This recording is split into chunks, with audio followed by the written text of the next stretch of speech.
اور اس ہتھیار کو صرف ضرورت کے وقت استعمال کرتا ہے۔ بعض زہریلے سانپوں کی زہر کو استعمال کرنے کی صلاحیت بہت محدود ہوتی ہے۔ مثلاً سمندری زہریلے سانپوں میں زہر کے غدودوں میں زہر تو موجود ہوتا ہے، لیکن وہ ڈسنے کی طرف مائل نہیں ہوتے، چاہے انہیں انسان اٹھا کر اپنی ہاتھ کی ہتھیلی پر ہی کیوں نہ رکھ لے۔ اس لیے ملتا جلتا رجحان بنگار سانپ میں دن کے وقت ہوتا ہے۔ کوبرا سانپ سے ملتا جلتا اور اتنا ہی خطرناک ہوتا ہے، لیکن دن میں یہ ڈسنے کی طرف راغب نہیں ہوتا۔ خواہ آپ اسے ٹھوکر ماریں، لکڑی سے چوٹیں لگائیں، اس کے سر پر ضرب لگائیں یا اس کے جسم میں کیل بھی ٹھونک دیں، تب بھی یہ دن کے وقت اپنا زہر استعمال نہیں کرتا۔ بنگار سانپ صرف رات کے وقت ہی ڈستا ہے۔ اس سے معلوم ہوتا ہے کہ سانپوں میں زہر کے غدود زہر کے منتقل کرنے کے لیے نالی، شکار کے جسم میں زخم بنانے کے لیے مناسب دانت اور پھر ڈسنے کا رجحان ہونا ضروری ہے۔ کسی زہریلے سانپ کے لیے زہر کے کامیاب استعمال کے لیے چاروں عناصر ضروری ہیں۔ وقت کے ساتھ یا کسی حادثے کے باعث کسی ایسے سانپ کے ایسے اگلے دانت ٹوٹ جاتے ہیں تو زہر منہ میں موجود ہونے کے باوجود سانپ اسے استعمال نہیں کر سکتا، اور جب تک دوسرے دانت نہ اگائیں سانپ بالکل بے بس اور بے ضرر ہو جاتا ہے۔ سانپوں کے مداری جن زہریلے سانپوں کو تماشے میں دکھاتے ہیں ان کے زہر منتقل کرنے والے دانت نکالے ہوتے ہیں، اور وہ یہ عمل کچھ دنوں کے بعد دہراتے رہتے ہیں۔ کچھ عرصہ قبل پڑھے لکھے لوگ یہ خیال کرتے تھے کہ سانپوں کے متعلق یہ بات کہ وہ زہر کے قطروں کو دور تک تھوک کی طرح پھینک سکتے ہیں من گھڑت ہے، اس کا حقیقت سے کوئی تعلق نہیں۔ لیکن سائنسدانوں نے تفصیلی مشاہدے سے یہ ثابت کیا کہ زہر تھوکنے والے سانپ واقعی ہوتے ہیں۔ معلوم ہوا کہ سانپ کا زہر بھی تھوک کی ایک بدلی ہوئی شکل ہے۔ ان سانپوں کے پھیپھڑوں میں بڑے بڑے ہوا کے پھونکنے ہوتے ہیں۔ جب یہ پھونکارتے ہیں تو ہوا کو بڑی رفتار کے ساتھ منہ سے باہر نکالتے ہیں۔ ہوا کی اس تیز رفتار لہر کے ساتھ ان کے منہ میں موجود زہر کے قطرے ایک پھوار کی شکل میں 3 سے لے کر 9 فٹ تک کے فاصلے پر جا گرتے ہیں، اور اکثر اوقات سامنے موجود شخص یا جانور کی آنکھ اس کا نشانہ بنتی ہے۔ چڑیا گھروں میں، تجربہ گاہوں میں جو لوگ ان سانپوں کی دیکھ بھال کرتے ہیں انہیں چاہیے کہ اپنے چہروں کو غلافوں سے ڈھانپ کر رکھیں، ورنہ ممکن ہے کہ ان تھوکنے والے سانپوں کا زہر انہیں عارضی یا مستقل طور پر اندھا کر دے۔ سانپ کے زہر سے انسانوں کی ہلاکت کئی باتوں پر منحصر ہے۔ مختلف سانپوں کا زہر اپنی تاثیر کی شدت میں مختلف ہوتا ہے۔ قد و قامت میں بڑے سانپوں میں اسی قسم کے چھوٹے سانپوں کی نسبت زہر کی مقدار زیادہ ہوتی ہے۔ سانپ چونکہ گھبراہٹ میں ڈستا ہے، اس لیے اکثر اوقات زہر کی پوری مقدار کو مد مقابل یا انسان کے جسم میں داخل نہیں کر پاتا۔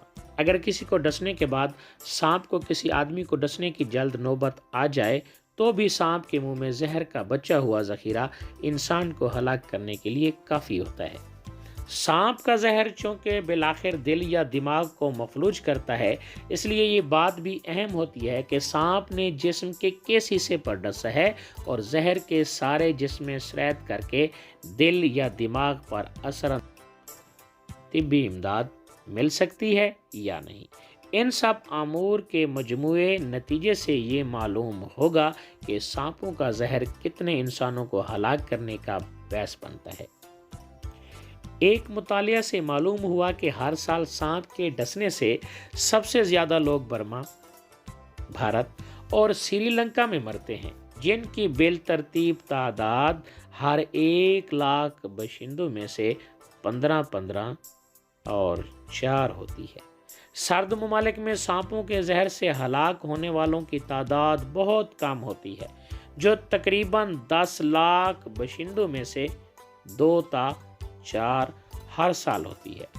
صرف آسمانی بجلی ہی سے اس سے بہت زیادہ آدمی مرتے ہیں۔ سانپ کا زہر کم عمر بچوں پر بالغ انسانوں کی نسبت بہت جلد اور شدید طور پر اثر انداز ہوتا ہے۔ ہم نے سانپوں کے زہر کا طویل تذکرہ کر کے آپ کو کافی ڈرا دیا ہے، لیکن آپ کو یہ بتا دیں کہ جوں زمین کے بڑے بڑے علاقوں میں انسانوں کا عمل دخل بڑھ رہا ہے، سانپوں کی آبادیاں کم ہوتی جا رہی ہیں، اور اب یقیناً ان کی تعداد بہت کم ہو گئی ہے۔ یہاں تک کہ وہ لوگ جو جنگلوں بیابانوں کی سیاحت کرتے ہیں، ان کو بھی سانپ بہت کم نظر آتے ہیں۔ سانپ کئی لحاظ سے انسانوں کے خادم بھی ثابت ہوئے ہیں۔ ان میں سے زہریلے سانپوں کا زہر بھی بعض حالات میں مفید ثابت ہوا ہے۔ اول تو یہ کہ اگر زہریلے سانپ کا سر کاٹ کر الگ کر دیا جائے تو اس کے جسم کا گوشت کھایا جا سکتا ہے۔ کئی ملکوں مثلاً امریکہ وغیرہ میں ہوٹلوں میں ہمیں ایسے سانپوں کا گوشت ملتا ہے جسے لوگ بڑی قیمت پر خرید کر کھاتے ہیں۔ سانپوں کے زہر کو کئی دواؤں کی تیاری میں استعمال کیا جاتا ہے۔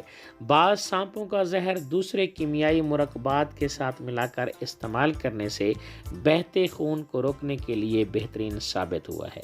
کوبرا سانپ کا زہر نہ صرف شدید سر درد کو روکنے کے لیے مفید ہے، بلکہ بعض اقسام کے زہر مرگی کے علاج کے لیے بھی استعمال ہوتے ہیں۔ سائنسدان سانپوں کے زہر سے جوڑوں کے درد اور دمے کے علاج کی بھی کوششیں کر رہے ہیں۔ سانپوں کی زندگی کا یہ پہلو بھی مفید ہے کہ ان کے زہر سے ہر سال لاکھوں چوہے مرتے ہیں۔ اسی وجہ سے بعض ممالک میں زہریلے سانپوں کو تحفظ ملا ہوا ہے اور کوئی انہیں بلا وجہ ہلاک نہیں کر سکتا۔ زہریلے سانپوں میں بنگارس اور کوبرا سانپ کا پہلے ہم تذکرہ کر چکے ہیں۔ ایک سانپ جسے وائپر کہتے ہیں پاکستان میں ملتا ہے۔